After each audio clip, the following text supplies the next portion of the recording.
নুন দিয়ে দিই। চিকেনটাকে এখন ভাজবো।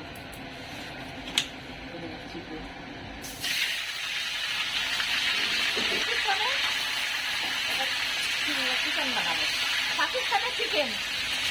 এটা পাকিস্তানের চিকেন, এটা কোনো মশলা ছাড়া, খালি আদা পেস্ট দিয়ে বানাবো, আর কিচ্ছু লাগবে না। এটাকে এখন আমি ভাজবো, এটাকে বেশ করে ভাজতে হবে।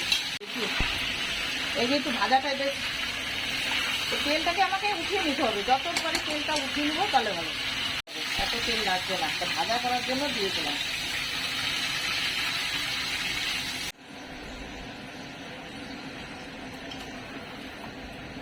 এই যে টমেটো দিয়ে জল দিয়ে এবার একটু নুন দিয়ে, স্বাদ মতো নুন দিয়ে আমি এবার ঢাকা দিয়ে দেবো। দেখবো এবার এই যে টমেটোর এইগুলোকে আস্তে করে উঠিয়ে দিতে হবে। সিদ্ধ প্রায় হয়ে গেছে, এবার কিভাবে গেলে দিতে হবে। আরেকটা বন্ধুরা, একটা কথা বলতে দেখাতে ভুলে গেছি, একটু আদা আর রসুন পেস্ট দিয়েছে। তোমরা আলাদা করে দেখতে পারতাম, কিন্তু আমি ওটা ভুলে গেছি, তোমাকে দেখাতে পারিনি। একটু আদার পেস্ট দিয়েছিলাম, আদা পেস্ট আর রসুন পেস্ট, আর কিচ্ছু না, পেঁয়াজ টেস্ট দিইনি। তারপরে যে টমেটো গুলোকে এইভাবে আস্তে করে গোলায় দিতে হবে। গলিয়ে দিলে পরে এটার মধ্যে তো আর মশলা পড়েনি, এটা দিয়েই গ্রেভিটা হবে। এই টমেটো গুলো ফেটে দিবে, এটা দিয়ে গ্রেভি, এর মধ্যে আর কোনো মশলা পড়েনি। এর মধ্যে এই যে কাঁচা লঙ্কা দিয়ে দিচ্ছি, আর এই টমেটো আর আদা রসুন পেস্ট, আর কিচ্ছু দিইনি। দিয়ে এটাকে টমেটো দিয়ে একটু ঝোলটাকে করতে হবে। সিদ্ধ মাংস প্রায় হয়ে গেছে।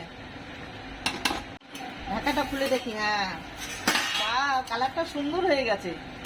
এবার ধনিয়া পাতা কুচি দিব, ধনিয়া পাতা কুচি দিলে ব্যাস সার্ভ করবো।